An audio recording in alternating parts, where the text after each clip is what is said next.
में लड़ा जा रहा है भाई, ये तो बड़ा दिलचस्प है। देखिए, एक बड़ी तार्किक बात है और सोचने वाली बात भी है कि जिस पार्टी ने दिल्ली के लोकसभा चुनाव में 6 महीना पहले 7 की 7 सीटें जीत ली, भाजपा ने, वो शायद कॉन्फिडेंट नहीं है या वो आशंका में है कि विधानसभा हम जीत पाएंगे कि नहीं जीत पाएंगे। किसी राज्य में अगर आप सारी लोकसभा सीटें जीत रहे हैं तो स्वाभाविक है कि अगला विधानसभा चुनाव आपका है, लेकिन दिल्ली के मामले में भाजपा ऐसा नहीं कह पा रही है। तो ये एक दिलचस्प बात यह है कि केजरीवाल विधानसभा के स्तर पर काफी मजबूत हैं। राज्य इतना बड़ा नहीं है, लड़ाई बड़ी है, क्योंकि वहां नाक के नीचे बैठे हैं और रोज नाक में एक पिन चुभो रहे हैं। तो समस्या है कि देश की सरकार वहीं है दिल्ली से, और वहीं पर दिल्ली में दूसरे विपक्षी पार्टी के हाथ में सरकार चली जाती है। न पुलिस दिया न प्रशासन दिया, फिर भी वो बवाल मचाए हुए हैं।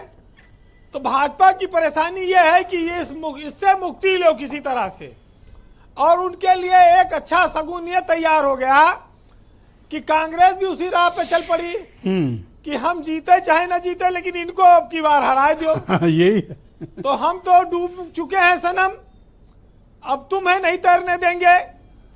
हम तो लोकसभा में भी जीरो हैं दिल्ली में और विधानसभा में भी जीरो हैं।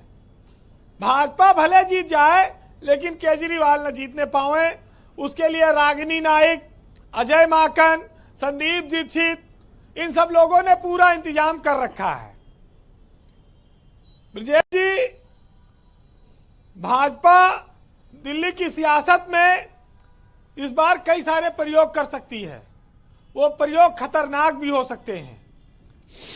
आम आदमी पार्टी के नेताओं के लिए ये पिच इस बार बहुत फिसलन भरी होगी और उनको बहुत संभल के बैटिंग करनी पड़ेगी, क्योंकि जो सियासत है वो कहते हैं कि सियासत में हम बदले की भावना से काम नहीं करते, लेकिन अब तो उसी भावना से ही काम हो रहा है। तो इस भावना से बचे रहना है जी, तभी आप चुनाव लड़ पाएंगे। और आज आपदा की बात आ ही गई है कि राजनीतिक दल आम आदमी पार्टी एक आपदा की तरह है दिल्ली के लिए। तो जब आपदा आती है, भूकंप आता है, बवंडर आता है या कोई जलजला आता है, तो फिर भाई वहां पर तो हर तरह की ताकत फोर्स लगाई जाती है कि पुनः निर्माण किया जाए और नया स्ट्रक्चर खड़ा किया जाए, नए सिरे से शहर को बसाया जाए। तो उस दिल्ली में जो अधिकार विहीन है, अगर भाजपा की सरकार आती है तो उनके पास सारे अधिकार रहेंगे। विपक्ष की सरकार आती है तो उसके हाथ पैर कटे रहते हैं। एक बड़े युद्ध की तैयारी के तौर पर आप इस विधानसभा चुनाव को मानिए, और बस खाली भाजपा एक जगह मात खा रही, जिसका आपने कई बार जिक्र किया है जी, कि इनके पास कोई बड़ा चेहरा नहीं जो दिल्ली के मुख्यमंत्री ये घोषित करके लड़ें। यही एक जगह भाजपा कमजोर है। बाकी उसने अपनी सारी व्यवस्था बना ली है और नफा नुकसान की उसको चिंता नहीं है। उसको चिंता है, चिंता तो देखिए तब भी उसको बहुत थी जब लोकसभा चुनाव से पहले उसने सबको जेल में ठूसा और सब बाहर आ गए, और उसके बाद भी लेकिन लोकसभा में जनता ने हरा दिया भाजपा को। लेकिन अभी वो आत्मविश्वास नहीं आ पाया कि जो लोकसभा का चुनाव परिणाम था, क्या वही चुनाव परिणाम विधानसभा में मिलेगा या नहीं मिलेगा। वैसे बटोगे तो कटोगे के नारा ने अब राष्ट्रीय स्तर पर अपनी एक पहचान बनाई है, और उसका दिल्ली में कितना असर होगा ये तो चुनाव परिणाम तय करेंगे। लेकिन रोहिंग्या बांग्लादेशी भी वहां साथ साथ चलेंगे।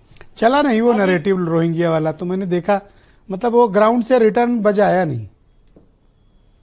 नहीं, लेकिन देखिए गाड़ी तो बढ़ेगी आगे, आज नहीं तो कल इसी पे। जी, प्रधानमंत्री ने जिस तरह से आज गरीबों को योजनाओं की सौगात दी, फ्लैट दिए बड़े बड़े, तो ये बात दर्शाता है कि इस बार उनका फोकस झुग्गी झोपड़ियों पर है, जो केजरीवाल का एक बड़ा वोट बैंक है। और उनको बड़ा घर देकर ये दर्शाना है कि असली हितैषी उनकी भाजपा है। फिलहाल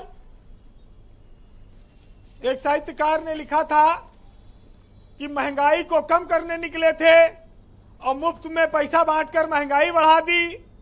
लाना चाहते थे उद्योग लोगों में और मुफ्त की रोटी देकर काम चोरी बढ़ा दी। तो मुफ्त के नाते भी बड़ी समस्या पैदा हो गई है और मुफ्त की बौछार चली रही है। दिल्ली में पता नहीं किसको क्या क्या मुफ्त में मिल जाए, कोई भरोसा नहीं है इस बार चुनाव में। जी सुनिएगा कि अरे लाख योजनाओं के सहारे तुम भूख का इम्तिहान ले रहे हो, तुम भूख मिटा रहे हो या अपनी जेब भरने का इंतजाम कर रहे हो। और सुना है कि तुम सब ने मिलकर देश बनाने का जिम्मा उठाया है। यह देश बना रहे हो या भूखों का नया कोई आशियाना बना रहे हो। बहुत शुक्रिया वीरेंद्र जी, ग्राउंड जीरो से अपना फीडबैक, ओपिनियन और ऑब्जर्वेशंस हम तक पहुंचाने के लिए आपका